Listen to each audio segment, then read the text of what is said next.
सरस्वत्यै नमः। ओम श्री गुरुभ्यो नमः। ओम समस्तजनकल्याणे निरतं करुणामयं नमामि चिन्मयं देवं सद्गुरुं ब्रह्मविद्वरं सद्गुरुं ब्रह्मविद्वरम्।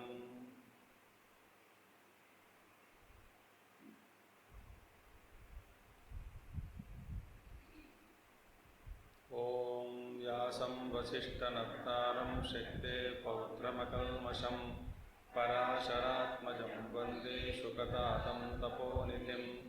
व्यासाय विष्णुरूपाय व्यासरूपाय विष्णवे नमो वै ब्रह्मनिधये वासिष्ठाय नमो नमः। वसुदेवसुतं देवं कंसचाणूरमर्दनं देवकी परमानन्दं कृष्णं वन्दे जगद्गुरुं कृष्णं वन्दे जगद्गुरुम्।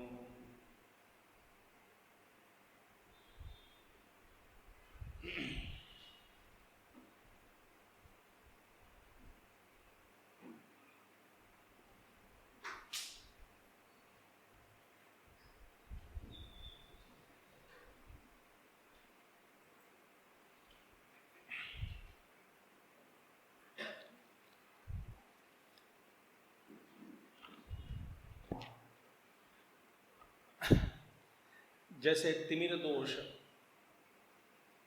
चक्षु में होती है, तो चक्षु में उस दोष को परिहार करने से सब कुछ साफ साफ दिखाई देती है।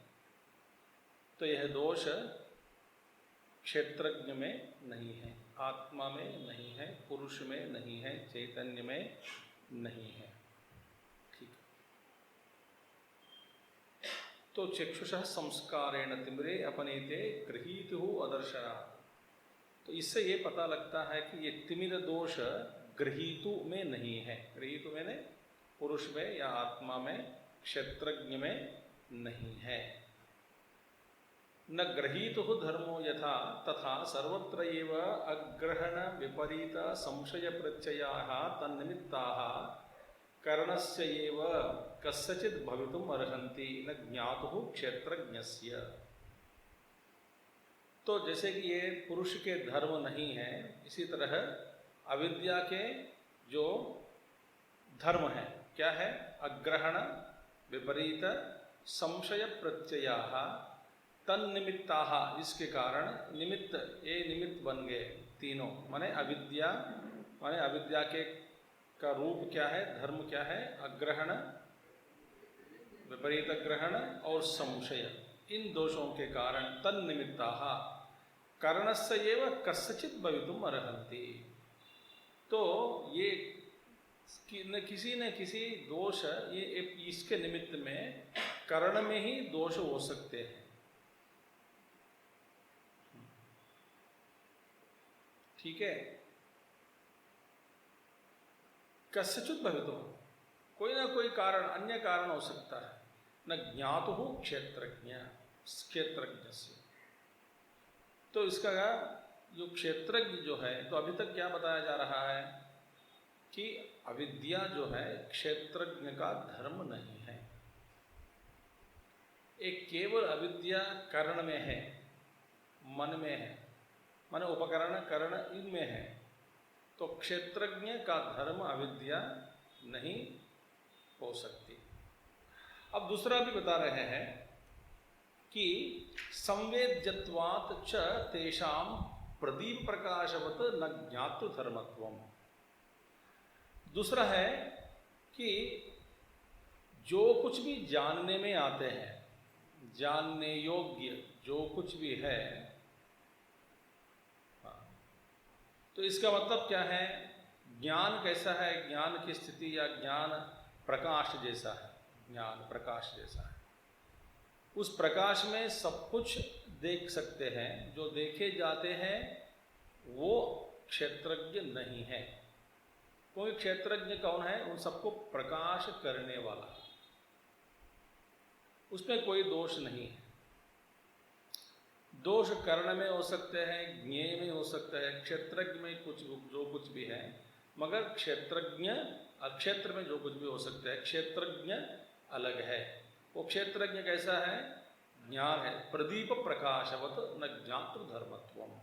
इसीलिए संवेद्यत्वात्, संवेद्यत्वात् जानने योग्य है, तो इसीलिए ये धर्म क्षेत्रज्ञ के, मैंने अविद्या, ये धर्म जो है अविद्या, विद्या कार्य अग्रहण विपरीत, ये क्षेत्रज्ञ का धर्म नहीं हो सकता। यहाँ तक ठीक है, हमने देखा है सब कल। संवेद्यत्वात् एव स्वात्म व्यतिरिक्त संवेद्यत्वम। अब देखिए, जो भी संवेद्य है, संवेद्यत्वात् स्वात्म व्यतिरिक्त संवेद्यत्वम एव, जो कुछ भी आप देख सकते हैं, वेद्य माने वेद्य वस्तु, जानने योग्य वस्तु है, ये जो कुछ भी वस्तु है आप माने उसको देखने वाला उस वस्तु से अलग है। वेद्य वस्तु जितने भी है, सो वेद्य वस्तुओं से अलग ही स्वात्म व्यतिरिक्त संवेद्यत्वम। तो संवेद्यत्वम माने जानने योग्य ऐसा यो धर्म जो है, जो वेद्य वस्तु है, अपने से अतिरिक्त और कोई हमें देख सकते हैं। ये वस्तु देखने में, ये देखने का जो ये धर्म है वस्तु में नहीं होती, तो देखने वाला अलग है। तो इसमें कारण क्या हुआ? जो कुछ भी आप जानते हैं वो आप नहीं है, उसको प्रकाश करने वाला जो शुद्ध ज्ञान है वो आप है।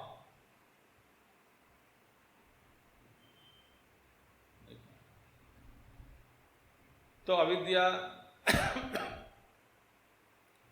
ये दोष, तिमिर दोष, इसलिए दृग्दृश्य विवेक में पहले ही भगवान शंकराचार्य जी पहले श्लोक में बताते हैं, द्रूपम दृश्यम लोचनम धृक तदृश्यम धृक्तुमानसम दृश्याधिवृत्तय साक्षी दृगेव न तो दृश्यते। सो बाहर से जो रूप है, बाहर का रूप चक्षु देखता है, तो चक्षु देखने के बाद रूपम दृश्यम, लोचनम दृक, देखने वाला लोचन, तदृश्यम दृक्तुमानसम, ये आंख की जो स्थिति किसने जाना? मन जानता है। दृश्याधिवृत्तय साक्षी, धीवृत्ति जो है वो सबके बुद्धि में जो बैठ, वो साक्षी है, वो बताती है सही स्थिति क्या है, विवेक करती है बुद्धि। मगर दृग जो है, इन सबको जो प्रकाश करने वाला, न तो दृश्यते, यहाँ पे भी जो प्रकाश करने वाला जो है, माने आपको जो कुछ भी आप जान गए, जो कुछ भी आपके ज्ञान में आया, मतलब आप वो नहीं है, उसको प्रकाश करने वाला आप है। ये ध्यान है, ये ध्यान की प्रक्रिया में काम आती है।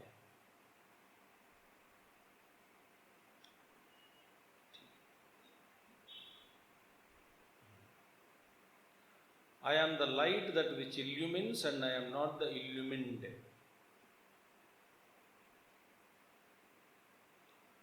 और आप जो कुछ भी आप जान लिया, माने आप अलग है इससे, ठीक है?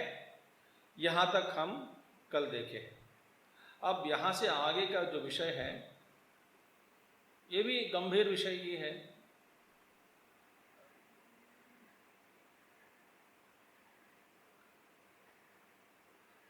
आप इस पेजेस को गिनोगे, बहुत ज़्यादा दूर जाना पड़ेगा आपको हम खत्म करने के लिए, और आगे बहुत है। दूसरे अध्याय का ही भगवान का, पर आखिर में कहते हैं बस अभी बहुत हो गया, बस को भगवान ही कहते हैं, बहुत समझा दिया आपको। आखिर में कहते हैं पूर्व पक्ष से, बस अभी यहाँ से हम अंत करेंगे, अब चुप बैठो। तो यहाँ तक पहुँचे गया तो बस ठीक है, अब ज़्यादा मत पूछो, ठीक है, तेरे बुद्धि भी ठीक हो गई, अब बस, भगवान खुद ही कहते हैं। तो अब देखिए, कैवल्य स्थिति, कैवल्य स्थिति में क्या हो सकता है? तो कैवल्य स्थिति माने केवलत्व स्थिति, आत्मज्ञान है। तो देखिए, सर्वकरण वियोगे च कैवल्ये सर्ववादिभिः अविद्यादि दोषवत्व अनभ्युपगमात् आत्मनः यदि क्षेत्रज्ञस्य अग्नि उष्णवत् स्वो धर्मः ततो न कदाचिदपि तेन वियोगः स्यात्। आप कृपया साथ साथ हिंदी का वर्णन मत पढ़ो, बाद में घर जाके किताब से आपको झगड़ना है तो झगड़ो। साथ साथ मत पढ़िए, या मैं तो चुप हो जाता हूँ, आप पढ़िए मेरे सामने, मैं ध्यान में बैठता हूँ, ये मेरी भलाई है। यह तो बात सुनिए, नहीं हम यहीं आके पढ़ेंगे तो क्लास के बाद आके पढ़िए या क्लास से पहले पढ़िए, मेरे सामने मत पढ़ना। ध्यान से सुनिए, कैवल्य स्थिति माने क्या है? सर्ववादी भी, सभी वादी माने दार्शनिक कने अनेक लोग हैं, दार्शनिक सभी दार्शनिक लोग जो आत्म साक्षात्कार मुक्ति अवस्था को जो मानते हैं, वे कहते हैं कैवल्य स्थिति में माने ज्ञान स्थिति में, ज्ञान की स्थिति में सर्ववादी भी, सभी आत्मवादी दार्शनिक जो भी लोग हैं, सभी आत्मवादी लोग मानते हैं कि सर्वकरण वियोग है, सारे जो उपकरण करण है, इंद्रिया है, मन है, बुद्ध है, सब कुछ विलीन हो गया, डिजॉल्व हो गया। तो अपने आप जिस आत्म तत्व जो शुद्ध आत्मा आत्मवादी कहते हैं, कैवल स्थिति में क्या है? इन सब से आत्मा अलग हो गया और ये सब कुछ आखिर में प्राणाहन उत्क्रामंती, जो जीव है उनके लिए वो मरने के बाद जो प्राण चले जाते हैं पीछे और इनके सूक्ष्म शरीर भी पीछे पीछे पड़ जाती है, माने सूक्ष्म शरीर है, वासनाएं हैं, तन्मात्राएं हैं, ये सब जीव के साथ चले जाते हैं। मगर जो जीवन मुक्ति जो जिसने पाई, उनकी स्थिति कैसी है? उनको वासनाएं नहीं है, तो प्रारब्ध के हवा के कारण ये सारा शरीर, मन, बुद्धि, इंद्रियां काम करते हैं। कब तक? जब तक प्रारब्ध का वेग बची है, बाकी है, तब तक ये शरीर की जो यात्रा जो है वो चलती रहती है। इसमें बिजली रूपी कर्तृत्व भाव या भोक्तृत्व भाव नहीं है। तो बिजली हट गया, मगर इससे पूर्व वेग के कारण जितना वेग बाकी है यंत्र में, उतना समय तक वो चलता रहेगा। तो वो सारा यंत्र खत्म होते ही तो ये सारा का सारा जो शरीर, मन, बुद्धि इत्यादि उपाधियां हैं, सारी उपाधियां विलीन हो जाते हैं। इस बात को सभी लोग स्वीकार करते हैं कि सर्वकरण वियोगे, सारे उपकरण जो है इससे वियोग हो गया, दूर हो गया। आत्मा अपने आप को जानने के बाद आत्मा इस सबसे हट गया, क्षेत्रज्ञ इन सबको त्याग दिया, अपने स्थिति शुद्ध स्थिति में बैठ गए। इस स्थिति को सब लोग मानते हैं, माने द्वैतवादी हो, अद्वैतवादी हो, विशिष्टाद्वैतवादी हो, जो सभी सिद्धांतों में, सभी दार्शनिकों के सिद्धांतों में इस बात को स्वीकार करते हैं। ठीक है। सर्वकरण वियोगे च कैवल्ये सर्ववादिभिः अविद्यादि दोषवत्व अनभ्युपगमात्। और वे सभी लोग, ये सारे करण दूर हो गए। क्यों ऐसा हो गया दूर? इसीलिए कि इन सबको साथ में इकट्ठा में रखकर चलाने वाली जो अविद्या है, वो अविद्या खत्म हो गई।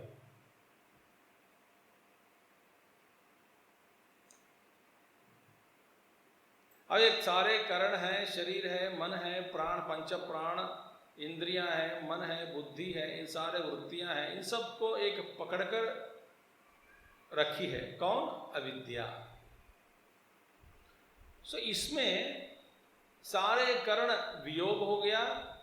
उस जीवन मुक्ति में, उस आत्मज्ञानी में, ऐसा जो आत्मज्ञान प्राप्त किया उस पुरुष में, हाँ, अविद्यादि दोष जो है, अविद्या, काम, कर्म, ये दोष जो है, अविद्यादि दोष, तो यहाँ पे जो बताए गए दोष क्या है? अग्रहणम, विपरीत ग्रहणम, संशय, मतलब अविद्या, काम, अविद्या के कारण काम, काम के कारण कर्म, तो ये बंधन में पड़ गया। अविद्या, अविद्या के कारण काम और काम के कारण कर्म, तो कर्म फिर कर्म के फल के चक्कर में फिर इसी तरह संसार में पड़ गया। तो अविद्यादि दोष अभ्युपगमत्वात्, अविद्यादि दोषवत्व अनभ्युपगमात्, और अविद्यादि दोषों से, सारे दोष से ये आत्मज्ञानी अलग हो गया। तो वे सभी लोग मानते हैं आत्मज्ञान की स्थिति में अविद्या और अविद्यादि दोष जो है वो सारे दोष दूर हो गया, सारे करण विलीन हो गया। इन सारे करणों से आत्मज्ञानी वियोग को प्राप्त हुआ, माने इन सबसे दूर हो गया, अपने आप विशुद्ध रूप में, शुद्ध रूप में बैठ गए। ये सभी सिद्धांत लोग मानते हैं। शंकराचार्य जी आचार्य कह रहे हैं कि ये सभी सिद्धांत लोग आप भी मानते हैं, द्वैत लोग भी मानते हैं। जो पूर्व पक्ष जो बैठे हैं, चाहे किसी भी सिद्धांत को लेकर के बैठे हैं, वो भी मानते हैं। कोई इसका अभीष्ट में नहीं है कि आत्मज्ञान के बाद में भी अविद्या के साथ युक्त हो, ऐसा कोई नहीं मानता किसी भी सिद्धांतों में, सिद्धांत में कोई भी। तो अभी आत्मनः यदि क्षेत्रज्ञस्य अग्नि उष्णवत् स्वो धर्म, अब देखिए, यदि आप मानते हैं कि यदि ये सुख दुख आदि धर्म जो है वे आत्मा के धर्म हैं, यदि आप ऐसा स्वीकार करते हैं, धर्म का मतलब क्या है? धर्म यदि वस्तु का धर्म, वस्तु का धर्म माने किसको आप धर्म कह सकते हैं? उस धर्म को उस वस्तु से कभी भी अलग किया नहीं जा सकता, उसी को कहते हैं धर्म। तो अग्नि का धर्म क्या है? उष्ण। इस मतलब क्या है? उष्णता को अग्नि से कभी भी अलग कर नहीं सकते। यदि सुख दुख इत्यादि आत्मा के धर्म हो गए तो आत्मा भी इन सब से कभी छुटकारा पा नहीं सकता।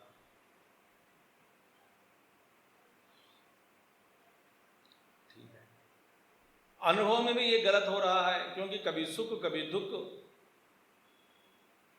ये आगंतुक है, कभी आते कभी चले जाते हैं, तो शाश्वत नहीं है। तो ये आत्मा के धर्म नहीं हो सकते। आत्मनो यदि क्षेत्रज्ञस्य अग्नि उष्णवत्, यदि आत्मा के ही वे धर्म होते हैं, जैसे अग्नि और उष्णवत् स्वधर्म तथा न कदाचिदपि तेन वियोग स्यात्, तो इस क्षेत्रज्ञ को अपने धर्मों से कभी भी छुटकारा या वियोग नहीं संभव नहीं है, माने मुक्ति कभी संभव नहीं होती। तो ये हमारा धर्म नहीं है, इसलिए छोड़ सकते हैं।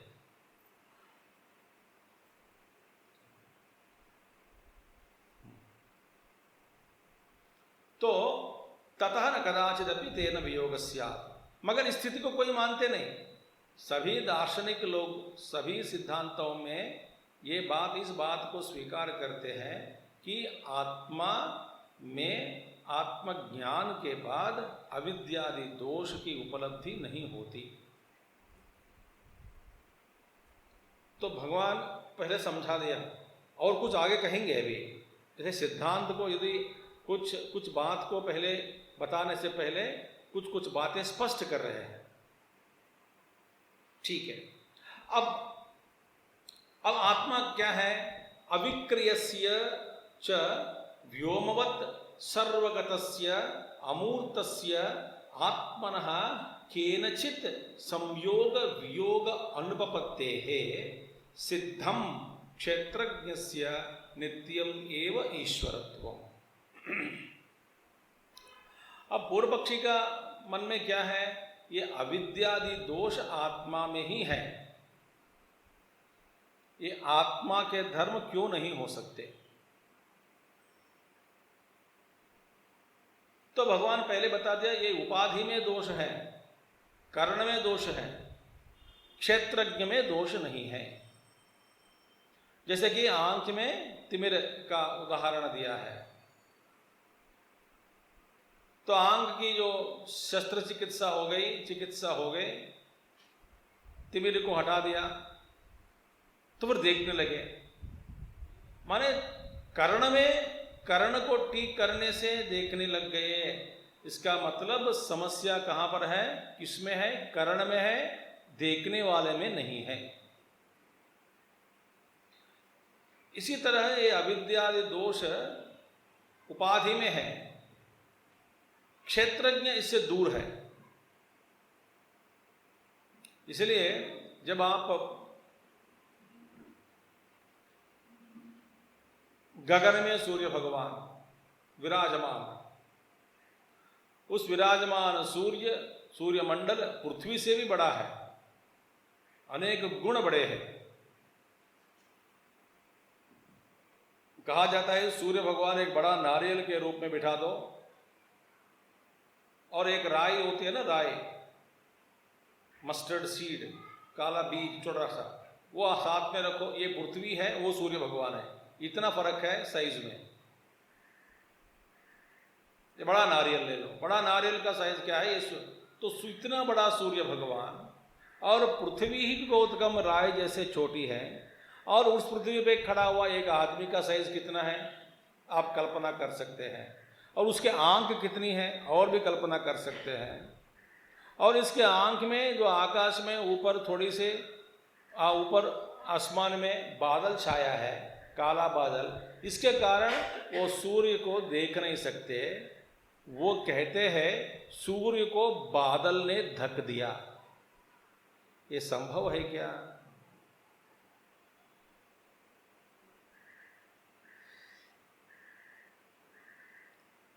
वास्तव में सूर्य के सामने बादल का अस्तित्व होता है क्या? थोड़ा ऊपर उठे बादल की स्थिति क्या होगी?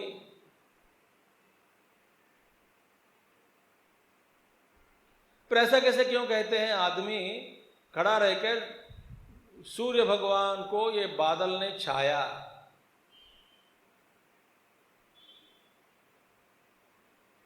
तो कहना क्या था उनको? वास्तव में ये बादल मेरे नजर को ढक दिए।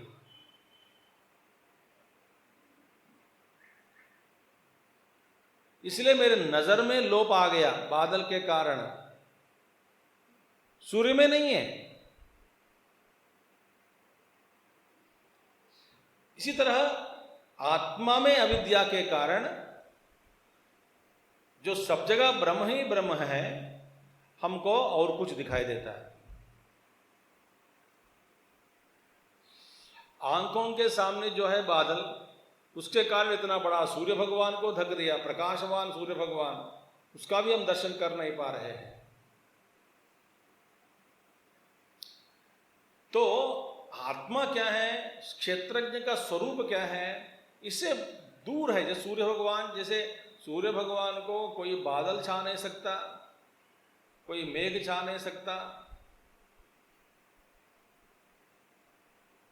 और वास्तव में उनके पास कोई नहीं जा सकता। वो कैवल्य स्थिति में बैठे हैं। सूर्य के सामने कोई ग्रहण नहीं जा सकता, कोई ग्रह पास में नहीं जा सकता, भस्म हो जाता है। पर क्षेत्रज्ञ का रूप क्या है? इसी तरह है।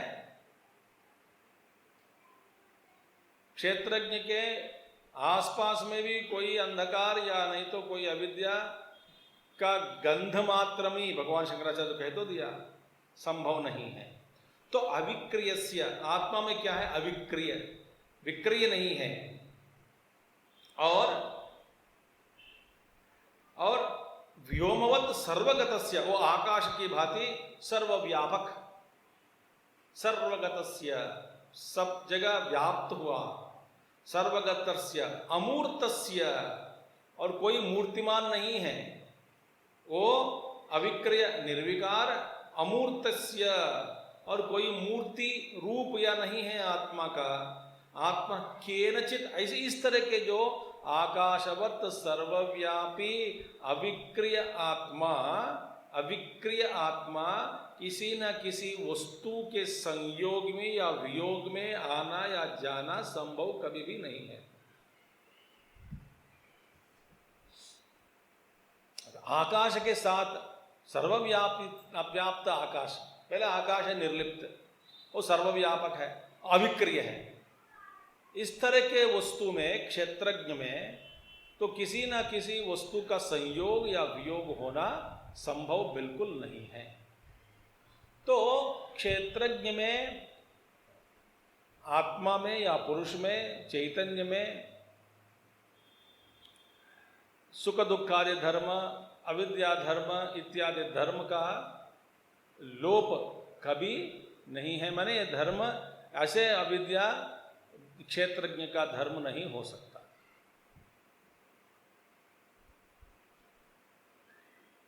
निर्विकार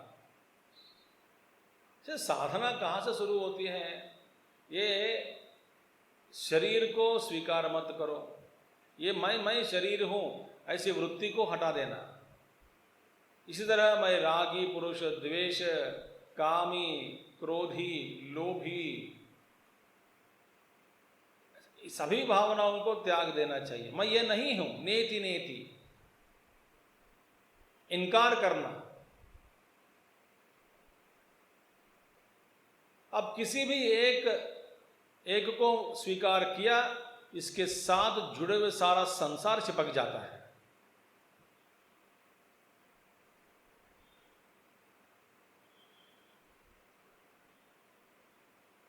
सारा संसार चिपक जाता है, वटवृक्ष जैसे। एक डाल नहीं, डाल के फिर उप ब्रांचेस, ऊपर डाले बहुत होते हैं, छोटे छोटे छोटे छोटे छोटे छोटे पत्ते तक, फूल तक, फल तक, और इसमें बीज भी हैं। एक वृत्ति को स्वीकार किया, एक उपाधि को, एक उपाधि धर्म को स्वीकार किया, उस धर्म बहुत बड़ा काफी है ये संसार चिपकने के लिए।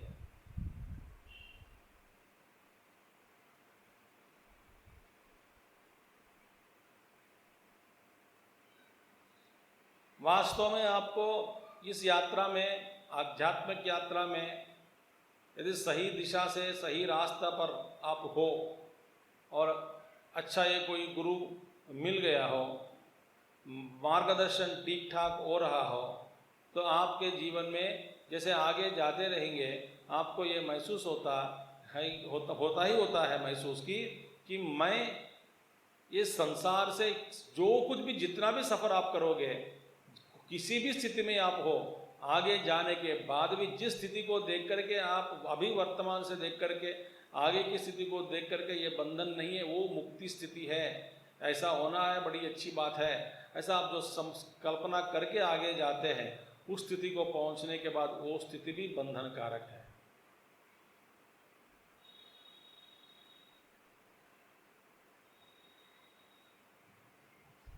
तो संन्यास लेने के बाद मुक्ति मिलेगी? नहीं मिलेगी, ये एक तरह के बंधन है। सन्यासी धर्म के चक्कर में पड़ गया,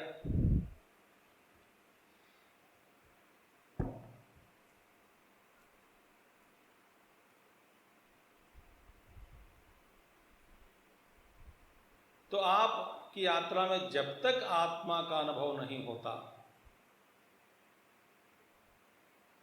तब तक एक बंधन से दूसरे बंधन में हम प्रवेश करते जा रहे हैं। मगर आत्मा क्षेत्रज्ञ का रूप क्या है, स्वरूप क्या है? ऐसी इस तरह के जो आत्मा आकाशवत सर्वव्यापी, जिसमें कोई विक्रिय नहीं है, इस तरह के जो आत्मा के साथ किसी वस्तु का संयोग और वियोग होना संभव नहीं है। यहां तक बात समझ में आ गए? तो अब भगवान क्या कह रहे हैं कि मोक्ष स्थिति में अविद्यादि दोषों से आत्मा दूर है, आत्मा में ये सारे दोष नहीं है, ऐसे सभी वादी लोग बात मानते हैं। यदि आप नहीं मानते हैं ये आत्मा के धर्म ही है, तो कभी छुटकारा इससे नहीं पा सकते, तो मोक्ष की स्थिति को ही इनकार करना पड़ेगा। सुख दुख कभी दूर नहीं होते। और क्षेत्रज्ञ क्या है? ये है, इसका मतलब सिद्धम, अब सिद्ध हो गया। क्षेत्रज्ञस्य नित्यम ईश्वरत्वम एव। ईश्वरत्वम, क्षेत्रज्ञ का ईश्वरत्व नित्य सिद्ध है। माने नित्य सिद्ध माने कभी वे बंधन में नहीं पड़े, किसी भी अवस्था में कभी भी बंधन में नहीं है। अभी भी नहीं है, पहले भी नहीं था और आगे भी नहीं होंगे। वे नित्य मुक्त है, नित्य सिद्ध है। और ईश्वरत्व में, क्षेत्रज्ञ की ईश्वरत्व में कोई भी लोप नहीं है। ईश्वर कभी जीव बन गया, ऐसा कभी नहीं होता।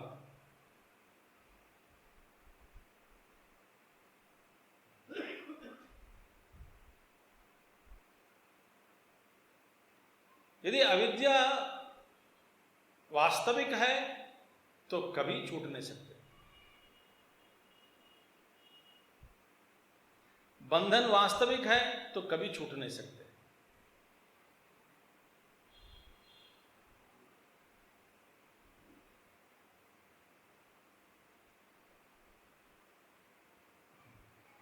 इसीलिए भगवान कहेंगे आगे इसी अध्याय में, अनादित्वात् निर्गुणत्वात् इत्यादि ईश्वर वचनात् च।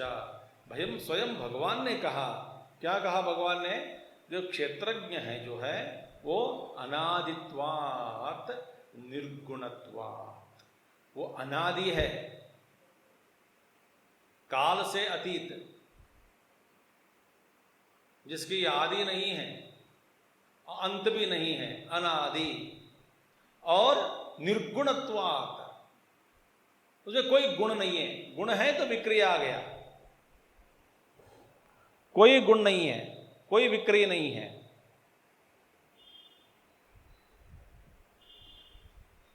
निर्गुणत्वात् परमात्मा अयम अव्ययः शरीरस्थोपि कौन्तेय न करोति न लिप्यते। ये पूरा श्लोक है।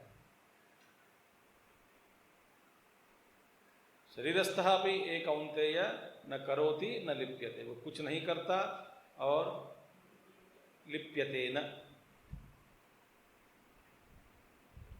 ये ध्यान की प्रक्रिया है।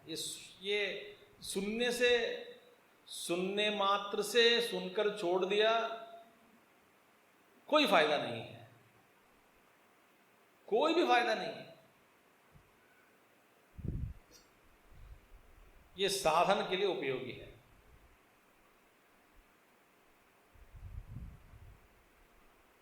ठीक है, तो ये सिद्ध कह दिया, कर दिया भगवान ने। तो क्षेत्रज्ञ में किसी भी प्रकार का दोष नहीं हो सकता। क्षेत्रज्ञ में अविद्या नहीं है, अविद्या इत्यादि क्षेत्रज्ञ का धर्म नहीं है। यह सिद्ध करने के बाद पूर्व पक्षी मैदान में उतरे, फिर बोलते हैं मेरी एक शंका है, यदि आप ऐसा कहोगे तो ये एक बड़ी प्रॉब्लम आ जाएगी। ननु एवं सति संसार संसारित्व अभावे शास्त्र अनर्थक्यादि दोष स्यात् इति। अब मेरी बात सुनिए, यदि आप एवं सति, ऐसा होने से, ऐसा मानने से, कैसे मानने से? क्षेत्रज्ञ में अविद्या का धर्म नहीं है, माने अविद्या से पूरा क्षेत्रज्ञ बिल्कुल अलग है, नित्य मुक्त है, ईश्वरत्व है, क्षेत्रज्ञ नित्य सिद्ध है, ईश्वरत्व है, इसमें कोई दिक्कत नहीं है, आपत्ति नहीं है, ये सच है। ऐसा आप मानने से क्षेत्रज्ञ ईश्वरत्व में कोई लोप नहीं होता, कभी भी नहीं होता, ऐसा मानने से तो क्या हुआ, संसार और संसारित्व अभाव हो गया।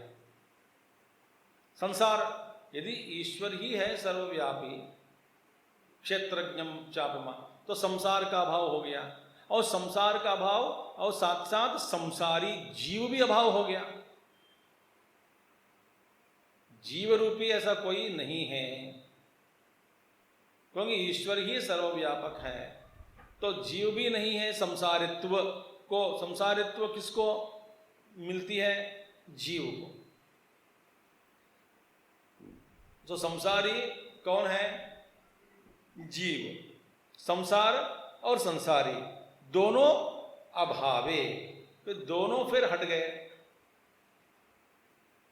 केवल क्षेत्रज्ञ ही सर्वव्यापक है, तो संसार है न जीव है, तो आपके सिद्धांत के अनुसार ये दोनों हट गए। इसके कारण क्या होगा, शास्त्र अनर्थक्य दोष स्यात्, ये एक दोष आ गया। क्या, शास्त्र की अनर्थक्य प्राप्ति। तो सारा शास्त्र, वेद, उपनिषद इत्यादि सब कुछ अनर्थ हो गया। ये बड़ा दोष है। यदि शास्त्र को ही आप अनर्थक्य माने अनर्थ मान गए, ये बड़ा दोष है। ये दोष आ गया। शास्त्र को कभी धिक्कार नहीं करना चाहिए, इनकार नहीं करना चाहिए। शास्त्र ही प्रमाण है। ऐसे प्रमाणित शास्त्र को आप इनकार कर देते हैं, क्योंकि संसार नहीं है, संसारित्व भी नहीं है, अभाव हो गए आपके सिद्धांत के अनुसार, तो शास्त्र अनर्थक्य दोष आ जाता है। देखिए,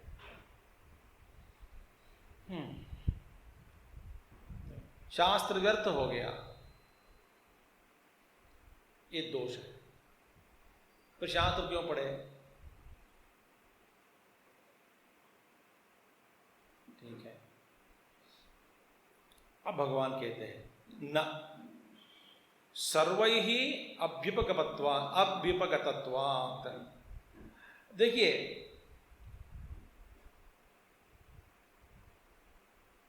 इस दोष को, शास्त्र अनर्थक्य न सर्वैहि अभ्युपगतत्वात्, ये दोष जो है शास्त्र अनर्थक्य दोष, सभी वादियों के लिए ये सामने आ गया। और सर्वैहि आत्मवादिभिः अभ्युपगतो दोषः न एकेन परिहर्तव्यो भवति। अब देखिए, आप ध्यान से सुनिए, आप मुझसे कह रहे हैं, सिद्धांत कहते हैं कि ये दोष केवल अद्वैती के सामने ही नहीं, सभी सिद्धांतियों के सामने आ गए, सभी दार्शनिकों के सामने आ गया। क्या ये दोष? शास्त्र अनर्थक्य दोष। इसका परिहार किसने करनी है? आपको भी करना है, सभी लोगों को करना है। तो भगवान कहते हैं सर्वैहि आत्मवादिभिः अभ्युपगतो दोषः, माने सभी आत्मवादियों के द्वारा ये मानी गई इस दोष को लेकर के न एकेन परिहर्तव्यो भवति, एक के द्वारा ही इसका परिहार करे। ये क्यों करे? ऐसा संभव नहीं है, क्योंकि दोष सबका है और हमसे कह रहे इस दोष का निवारण करो। ये दोष सब में है, क्योंकि जो आत्मा ज्ञान के बाद शास्त्र अनर्थक्य, शास्त्र की अनर्थता अनर्थता आ जाती है, ऐसा यह दोष सब में स्वीकार किया, सब ने स्वीकार किया इसको। तो यदि सब ने स्वीकार किया इस दोष को, और आप मुझसे कह रहे हो कि इस दोष का निवारण करो, परिहर्तव्य, दोष हटाओ, ये नहीं संभव है। क्योंकि संभव नहीं, ये मुझसे क्यों कह रहे हो? सभी लोगों के लिए सबका ये दोष लग गया। आत्मज्ञान के बाद शास्त्र को स्वीकार करना बेकार है, ये सभी मानते हैं। तो यह भी प्रश्न पूछा पूर्व पक्षी, कथम अभ्युपगतः इति। आप तो कह रहे सब लोग स्वीकार किए हैं, कैसे स्वीकार किए? अब देखिए धीरे धीरे धीरे धीरे समस्या पूर्व पक्षी के ऊपर आ जाती है। भगवान उन्हीं के सिद्धांत में, द्वैतवादियों के सिद्धांत में आगे जाकर के एक बड़ा लोप दिखाएंगे। तो ये स्वीकार करना है, तो भगवान कहते सब में सबको स्वीकार करनी है, सभी लोगों ने स्वीकार किया इस दोष को, कैसे ऐसा स्वीकार किया? कथम अभ्युपगतः इति, सबने कैसे स्वीकार किया? अब उत्तर दे रहे भगवान, मुक्तात्मानां संसार संसारित्व व्यवहार अभावः सर्वैः एव आत्मवादिभिः इष्यते न च तेषां शास्त्र अनर्थाख्यादि दोष प्राप्ति ही अभ्युपगता। देखिए ये दोष तो सबके लिए है, शास्त्र अनर्थक के दोष सामने सबको सामने आ गए हैं, मगर किसी भी कोई भी आत्मवादी, किसी भी संप्रदाय के, किसी भी सिद्धांत वाले मुक्तानाम संसार संसारित्व व्यवहार अभावः, मुक्ति पुरुष को, मुक्ति जिसने पाई, जीवात्मा जो मुक्ति पाई, आत्मज्ञान हुआ, उसको संसार और संसारित्व का अभाव सभी लोग आत्मवादी लोग, सभी आत्मवादी लोग मानते हैं, माना है। माने संसार का अभाव, संसारित्व का अभाव, मुक्ति पुरुष को ये संसार का अभाव हो जाता है, संसारित्व में नहीं, जीवत्व में नहीं रहेगा, ऐसा करके सभी लोग माना है, सब लोग आत्मवादी लोग। न च तेषां शास्त्र अनर्थक्यादि दोष प्राप्ति अभ्युपगता, मगर उनके मत में, अभिप्राय से, हाँ, ऐसे वे कभी ये नहीं कहते कि शास्त्र अनर्थ हो गया, ऐसा कभी उन्होंने माना नहीं। सभी लोग शास्त्र को भी माना है, ये बिल्कुल अनर्थ है ऐसा कभी नहीं माना,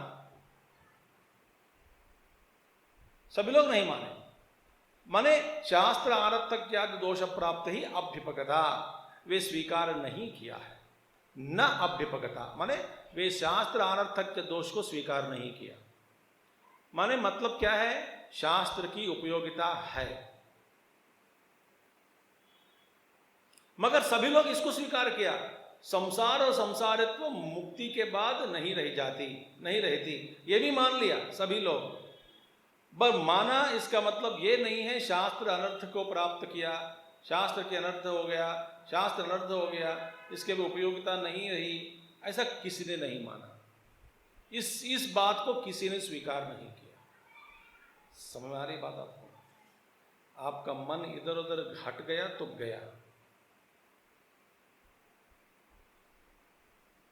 तो शास्त्र की उपयोगिता, वे पूर्व पक्षी क्या कहते हैं? शास्त्र अनर्थक के दोष आ गया। भगवान कहते हैं अरे भाई ये दोष यदि भी आ भी गए तो सभी लोगों के सामने ये दोष आ जाता है, क्योंकि सभी लोग संसार को स्वीकार नहीं करते। आत्मज्ञान के बाद, मुक्ति के बाद संसारित्व को, संसार को स्वीकार नहीं किया, तो सभी लोग ये इस शास्त्र को अनर्थक माना क्या? नहीं माना, क्योंकि शास्त्र की उपयोगिता है। फिर किसके लिए है? तो आत्मज्ञानियों के लिए तो नहीं है। तो अब देखिए आगे जाकर के भगवान कहते हैं तथा नह माने हमारे लिए, क्षेत्रज्ञानाम ईश्वर एकत्वे सति शास्त्र अनर्थक्यम भवतु। अच्छा, और एक बात है हमारे लिए, अद्वैतवादियों के लिए, हाँ, जो ईश्वर एकत्वे क्षेत्रज्ञानाम, जो क्षेत्रज्ञ माने जो जीव आत्मा, तो ईश्वर के साथ एक होने के बाद उन सभी को के लिए यदि शास्त्र अनर्थ हो गया हो तो होने दो, हमारे लिए कोई दिक्कत नहीं है। हम शास्त्र को नहीं पकड़ के रखते हैं। जब आत्मज्ञान हुआ फिर शास्त्र की उपयोगिता नहीं रह जाती।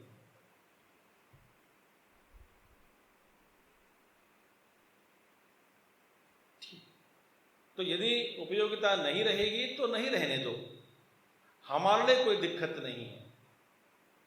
मगर आपके बारे में मुझे सोचना पड़ेगा, अभी मुझे आपके सिद्धांत में कुछ गड़बड़ है।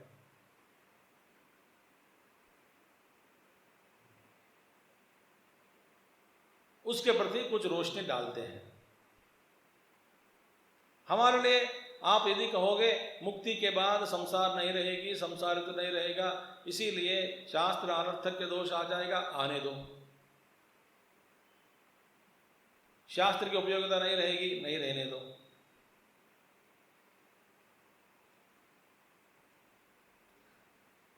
ठीक है। भवतु अविद्या विषये च अर्थवत्वम, शास्त्र की सार्थकता किसमें है? अविद्या स्थिति में ही है।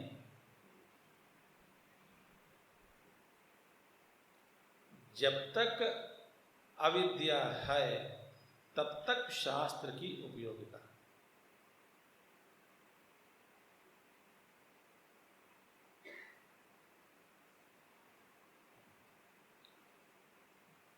अविद्या हट गई तो शास्त्र को भी जरूर नहीं है।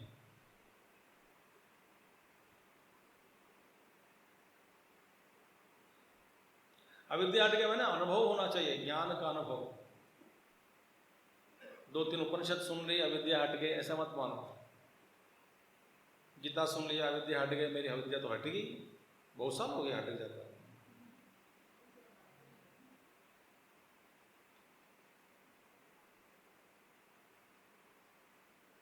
अपने आप को धोखा देने वाली बात हो गई, धोखा देने वाली बात। इसीलिए यथा द्वैतिनाम सर्वेषां बंधावस्थायाम एव शास्त्रादि अर्थवत्वम न मुक्ता अवस्थायाम एवं। अब देखिए, द्वैत में, द्वैतवादियों में, द्वैतिनाम, आप शास्त्र को मानते हैं, कभी मानते हैं? सर्वेषां द्वैतिनाम बंधावस्थायाम एव शास्त्रादि अर्थवत्वम। देखो, बंधावस्था है, आप मानते हैं बंधावस्था, वो बंधावस्था में ही शास्त्र का अर्थवत्व है, प्रयोजन है। न मुक्तावस्थायाम एवं, मुक्ति पाने के बाद मुक्त अवस्था में शास्त्र की उपयोगिता नहीं है, वो आप भी मानते हैं। जब वो दवाई कब तक जरूरी है? जब तक बीमारी है। बीमार हट गया तो दवाई बंद हो गई।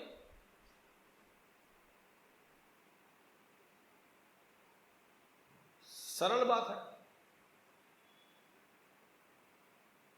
जो छोटा सा बीमार है, जैसे बुखार आया, बुखार के लिए भी दवा लेंगे, तब तक लेंगे आप, जब तक ये बीमार है, बुखार है, तब तक लेते रहेंगे, बाद में छोड़ देते हैं दवा।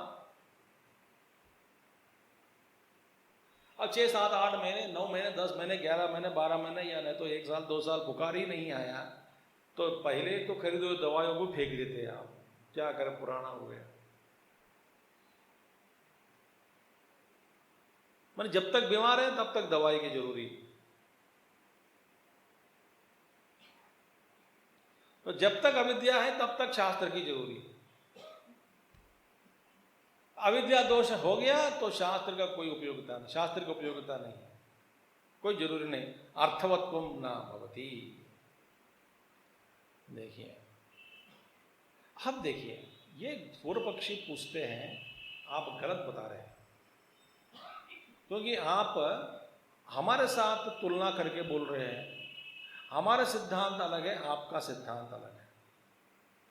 मैं जो ने आप आक्षेप किया आपके प्रति, तो आप अद्वैतवादियों के लिए ही ये आक्षेप लागू है, हमारे द्वैतवादियों के लिए कोई दिक्कत नहीं है। हम इसलिए कि हमारे लिए सब कुछ सच है, हम इस जगत को मिथ्या नहीं मानते, आप मानते हैं। हम मानते हैं कि जीव है, उसकी बंधावस्था भी है, तो शास्त्र की जरूरी है, कर्म है, कर्मफल है, आप मानते हैं इन सबको और प्रयास करके मुक्ति पानी है, तो मुक्त अवस्था को भी हम स्वीकार करते हैं। तो हमारे लिए शास्त्र जरूरी है। और एक आत्मा मुक्त हो गया तो दूसरे आत्मा पड़ी है, तो उनके लिए शास्त्र जरूरी है। तो शास्त्र अनर्थक्य की प्राप्ति आपके लिए ही संभव है, क्योंकि आप किसी को मानते ही नहीं। न संसार को मानते हैं, न जगत को, मैं जगत को नहीं मानते हैं, आप द्वैत को नहीं मानते हैं, जीव को नहीं मानते हैं, सिर्फ क्षेत्रज्ञ सर्वव्यापक ब्रह्म ही ब्रह्म है। तो आपके लिए शास्त्र की उपयोगिता क्या है, किसमें है, बताइए। तो मेरी जो प्रश्न जो था, तो आपके उद्देश्य में ही मैंने पूछा, आपके सिद्धांतों को आक्षेप करने के लिए दिखाया है। आप उल्टा हमसे कह रहे हैं कि बंधावस्था मुक्तावस्था, हम तो मानते हैं बंधावस्था को मुक्तावस्था को।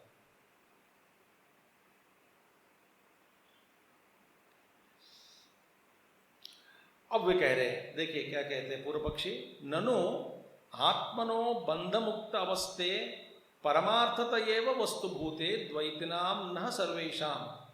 हम सब द्वैतियों के लिए बंधावस्था मुक्तावस्था परमार्थत एव सच है। ये आपके लिए सच नहीं है। आप बंधन को नहीं मानते तो मुक्ति को भी नहीं मानते, न बंधः न मोक्षः। हमारे लिए ये सब सच है, परमार्थ है। इसीलिए आत्मनः बंध मुक्त अवस्थे परमार्थत एव वस्तुभूते द्वैतिनाम न सर्वेषाम। हम सब के लिए, द्वैतवादियों के लिए, हम ये स्थिति को मानते हैं, बंधावस्था को मानते हैं और मुक्तावस्था को मानते हैं। और अतो हेय उपादेयः तत्साधन सद्भावे शास्त्रादि अर्थवत्वं स्यात्। इसीलिए हम मानते हैं, अतः हेय उपादेयः। हेय उपादेयः माने बंधावस्था हेयः, मोक्षावस्था उपादेयः। माने बंधावस्था को हम छोड़ना चाहते हैं, मोक्ष अवस्था को हम प्राप्त करना चाहते हैं, स्वीकार करना चाहते हैं। तो हम तो ये बंधन का कारण जो है, क्या है कारण? अज्ञान इत्यादि दोष जो भी है, इन सारे दोषों को हम दूर करना चाहते हैं। और मोक्ष के लिए शमदमादि जो कारण है उनको स्वीकार करते हैं। तो हमारे लिए हेय उपादेय, सो काम आदि इत्यादि दोष हेय, शमदमादि इत्यादि गुण उपादेय। तो कुछ हेय है, कुछ उपादेय है हमारे लिए, क्योंकि हम बंधावस्था से मुक्तावस्था की ओर जाना चाहते हैं। हमारे लिए दोनों सच है। इसलिए हम शास्त्र को मानते हैं। पर आप लोग क्या है? अद्वैतिनाम पुनः द्वैतस्य अपरमार्थत्वात् अविद्याकृतत्वात् बंधावस्थायाः च आत्मनः अपरमार्थत्वे निर्विषयत्वात् शास्त्रादि अनर्थक्यम इति चेत्। मेरे प्रश्न तो सुनिएगा ठीक से।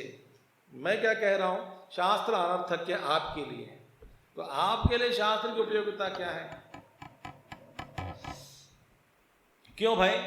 अद्वैतिनाम पुनः द्वैतस्य अपरमार्थत्वात्। अद्वैतवादियों के लिए द्वैत अपरमार्थ है, द्वैत सच नहीं है, मिथ्या है। द्वैतवादी के लिए इसको सच के रूप में स्वीकार करते हैं।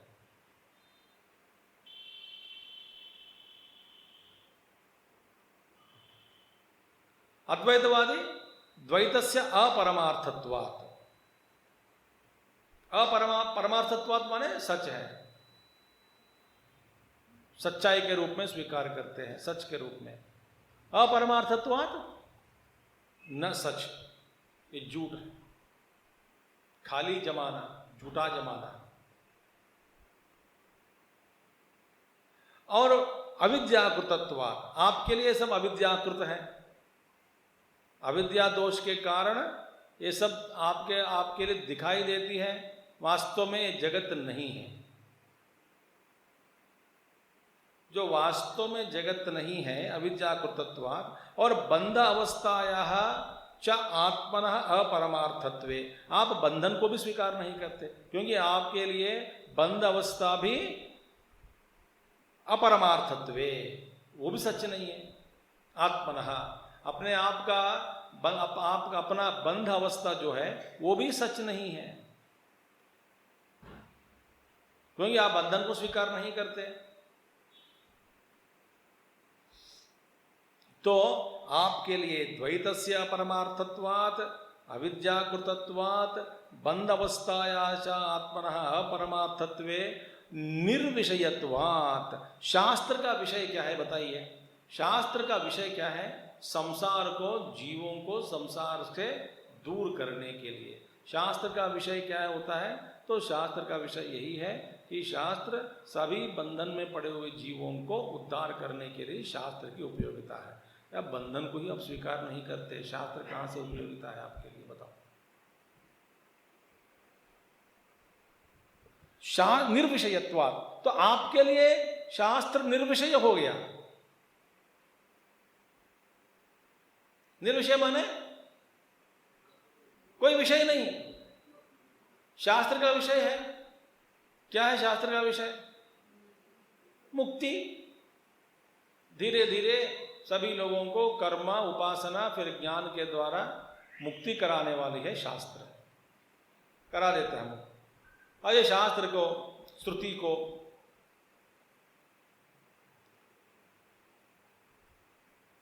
अब विषय ही नहीं रहा।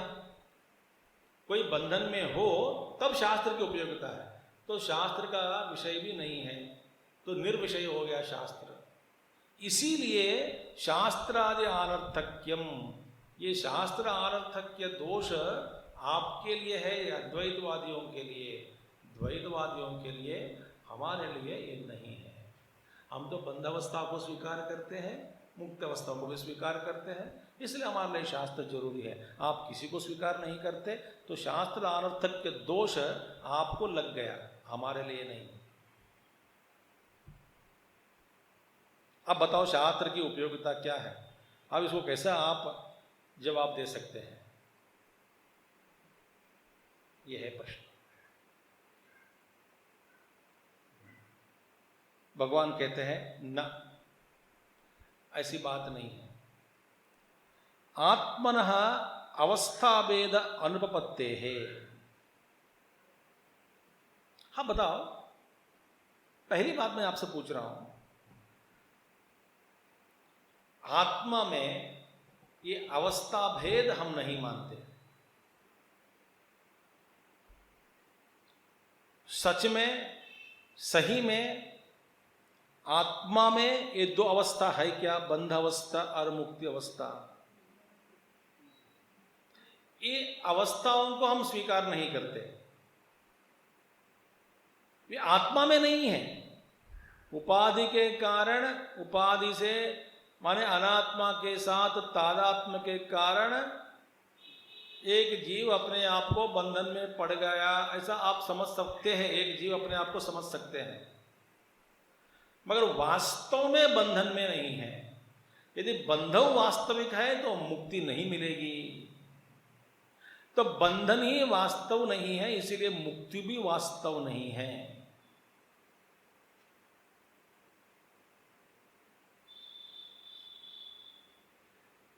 क्योंकि आत्मा में इस तरह की स्थिति, अवस्थाएं नहीं है।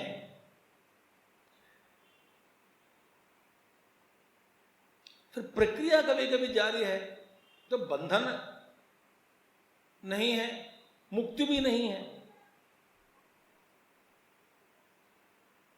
हाँ देखो, पागलता के कारण किसी आदमी ने अपने आप को, ये पुरुष होते हुए अपने आप को स्त्री मान लिया, कुछ पागल बीमारी के कारण। वास्तव में वो स्त्री नहीं है। ये कहते हैं सब लोग मुझे स्त्री कह रहे हैं, ऐसा कोई नहीं कहता। इनकी कल्पना है कि लोग मुझे देख करके हंस रहे हैं। एक ऐसी बीमारियां हैं, इस तरह की बीमारी है, लोग मुझे देखकर हंस रहे हैं। ये साइकोलॉजी में एक बड़ा डिजीज है। कोई हंसता नहीं, सब लोग मेरे ओर देख रहे हैं, ये बीमारी है। तो बाहर नहीं जाते हैं, किसी से मिलते बात नहीं करते। वो कहते अचानक कहते वो देखो मुझे तुम देख करके हंस रहे हो। तो मैंने हंस नहीं रहा हूं, नहीं तुम हंस रहे हो, मेरा अपमान किया है करके फिर हाथ में अच्छा करे चले जाता है। ऐसे एक बीमारी है। तो ये स्त्री बन गया अपने आप को, और कहते हैं कि सब लोग मुझे देख करके हंस रहे हैं, मैं स्त्री हूं। कोई मानता ये बीमारी है। और ये डॉक्टर के पास गया, कुछ 6 महीने 7 महीने 1 साल के बाद धीरे धीरे धीरे धीरे सारा रोग, मानसिक रोग दूर करने के बाद अचानक उन्होंने कहा कि अब मैं पुरुष बन गया। तो डॉक्टर बोलते हैं हाँ हाँ पहले जाने देते हैं, वास्तव में बताओ ये स्त्री कब बना, पुरुष बन गया ऐसा कहने के लिए? न स्त्री बना न पुरुष बना, पहले से ही पुरुष ही है।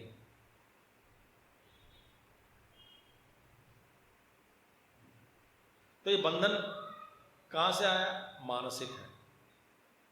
प्रक्रिया के द्वारा, कुछ प्रक्रिया के द्वारा इस रोग को दूर कर दिया। फिर अपने आप को ज्ञान हुआ कि मैं पुरुष हूं, मैं पुरुष बन गया।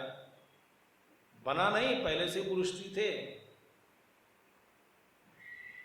इसी तरह बंध अवस्था और मुक्ति अवस्था, ऐसा अवस्थाएं आत्मा में नहीं है। पहले से ही क्षेत्रज्ञ, सर्वव्यापी, निर्लिप्त, जैसे पहले बताया गया, अविक्रिय आत्मा है। उनमें ईश्वरत्व के दोष कभी नहीं है, लोप नहीं है। ईश्वरत्व का लोप नहीं है, कभी नहीं है। निरीश्वरत्व का दोष नहीं है। तो अब ये बता रहे हैं अवस्था भेद अनुपपत्ते है, ये कहना ठीक नहीं है। दूसरी बात है, यदि तावद आत्मनः बंध मुक्त अवस्थे युगपत् स्याताम क्रमेण वा। अब आपसे लेकर के भगवान उनको उनके सिद्धांत पर कुछ कुछ वचनों के द्वारा ज्ञान करा रहे हैं उनको। हम देखिए, वास्तव में बंध अवस्था मुक्ति अवस्था नहीं है। यदि तावद माने यदि मानो कि ऐसी यो अवस्थाएं हैं, यदि तावद, यदि आप कहोगे, मान जाए कि आत्मा में एक मुक्त अवस्था और बंध अवस्था है, 2 अवस्थाएं हैं, यदि मान गया तो आत्मनः बंध मुक्त अवस्थे युगपत् स्याताम क्रमेण वा। ये अवस्थाएं दोनों आत्मा में युगपत् साथ साथ है या क्रमेण, एक के बाद एक है, ये प्रश्न होता है। आत्मा में 2 अवस्थाएं हैं। यदि आत्मा के धर्म हो गया, समझो 2 अवस्थाएं हैं, तो युगपत् है या एक क्रम में है, ये प्रश्न उठाया गया। तो इसका हम विवेचन कल करेंगे, क्योंकि बहुत हो गया, आपको आज दिमाग गर्म हो गया होगा। आपको दिमाग को देखकर समझ में आ जाता है।